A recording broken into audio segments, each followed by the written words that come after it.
মাননীয় স্পিকার, আমরাই বলি যে এই বাজেট বৈষম্যহীন, এই বাজেট জনবান্ধব, গণবান্ধব। তাহলে আমার প্রশ্ন, এই কেমন বৈষম্য শাপলার শহীদদের সাথে? বক্তব্য রাখবেন মাননীয় সদস্য মাহবুবা হাকিম, 348, মহিলা আসন 48। আপনার সময় 5 মিনিট। সালামু আলাইকুম, বিসমিল্লাহির রহমানির রহিম। ধন্যবাদ মাননীয় স্পিকার আমাকে কিছু বলার সুযোগ দেওয়ার জন্য। মাননীয় স্পিকার, 11 জুন 2026 কলরিত এই গ্যালারিতে মাননীয় অর্থমন্ত্রী যে ঐতিহাসিক বাজেট ঘোষণা করেছিলেন, আমি তার সমালোচনার খাতিরে সমালোচনা কিংবা বিরোধিতা করতে আজ এখানে আসিনি। এসেছি বাজেট সম্পর্কে আমার অজানা কিছু তথ্য জানার অধিকার নিয়ে।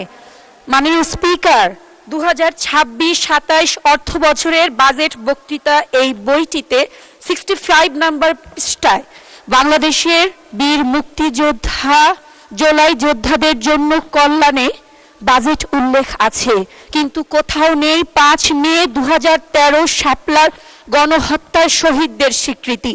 মাননীয় স্পিকার, আমরাই বলি যে এই বাজেট বৈষম্যহীন, এই বাজেট জনবান্ধব, গণবান্ধব।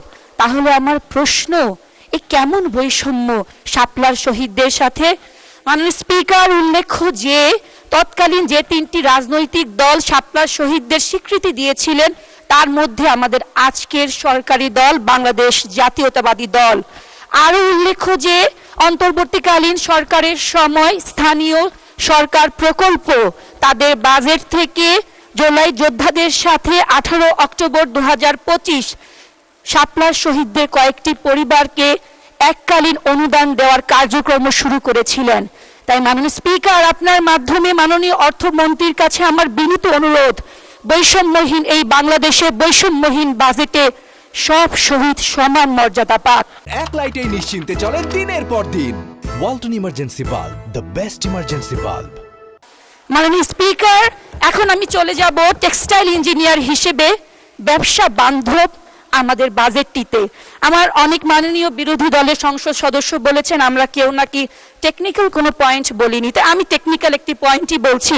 মাননীয় স্পিকার, আমাদের অর্থনীতির যে মূল চালিকা শক্তি, যা কিনা রপ্তানি আয়ের 85% এবং জিডিপির প্রায় 12% ধরে রেখেছে, সে আরএনজি এবং টেক্সটাইল খাতের সারা বছর বাজেটের দিকে তাকিয়ে থাকে শুধুমাত্র পলিসি সাপোর্ট, শুল্ক ছাড় নীতির জন্য। কিন্তু এই অর্থ বছরের বাজেটে সবচেয়ে বড় টেকনিক্যাল যেটা সংশোধন সৃষ্টি করেছে, চেঞ্জটা, তা হচ্ছে বন্ড লাইসেন্স ছাড়া শুল্ক মুক্ত কাঁচামাল আমদানির সুযোগ বাড়ানো। এমনকি 30% যে ভ্যালু এডিশনের শর্ত ছিল তাও পুরোপুরি তুলে দেওয়ার প্রস্তাব এসেছে। মাননীয় স্পিকার, আপনার মাধ্যমে আমি মাননীয় অর্থমন্ত্রীর কাছে জানতে চাচ্ছি, এই সিদ্ধান্তের ফলে আমাদের উইভিং, স্পিনিং, ডাইং, ফিনিশিং এবং অন্যান্য ব্যাকওয়ার্ড লিঙ্কেজ যে শিল্পগুলি আছে তা কিভাবে টিকে থাকবে? হাজার হাজার শ্রমিকের কর্মসংস্থানের দায়িত্বই বা কে নিবে? মাননীয় স্পিকার, এখন আমি চলে যাব মাদক দ্রব্যের বিরুদ্ধে আমাদের এই বাজেটের দিকে। আপনার অনুমতি নিয়ে আমি পর্যালোচনা করতে চাচ্ছি। বাংলাদেশ টোব্যাকো কন্ট্রোল অ্যাডভোকেটস এই সংগঠনটির দেয়া তথ্য অনুযায়ী তারা দীর্ঘদিন ধরে, জনস্বাস্থ্য বিশেষজ্ঞরা দীর্ঘদিন ধরে তামাকজাত, নিকোটিনজাত এসব দ্রব্য নিষিদ্ধের দাবি জানিয়ে এসেছেন, কিন্তু বর্তমান অর্থ বছরের বাজেটে সেই দাবি প্রত্যাহার করে এসব পণ্যকে করের আওতায় এনে কার্যত বাজারে এর বৈধতা সৃষ্টি করা হয়েছে।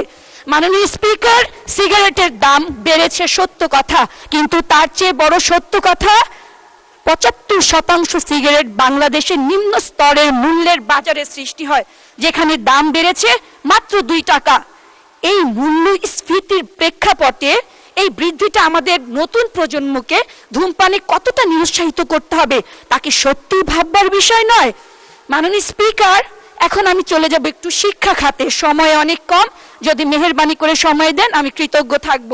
তা হচ্ছে 14 জুন 2026 মোহাম্মদপুর 13 আসনের আমাদের মাননীয় সংসদ সদস্য বলেছেন বর্তমানে শিক্ষা বান্ধব বাজেটে শিক্ষার সাথে সরকার সংস্কৃতি, খেলাধুলা, বিভিন্ন প্রতিযোগিতার উদ্যোগ নিয়েছেন। নিঃসন্দেহে তার বক্তব্যের সাথে আমরা একমত, তবে তিনি একই সাথে বলেছেন আমাদের অনেকেই নাকি সংস্কৃতির বিরোধিতা করে।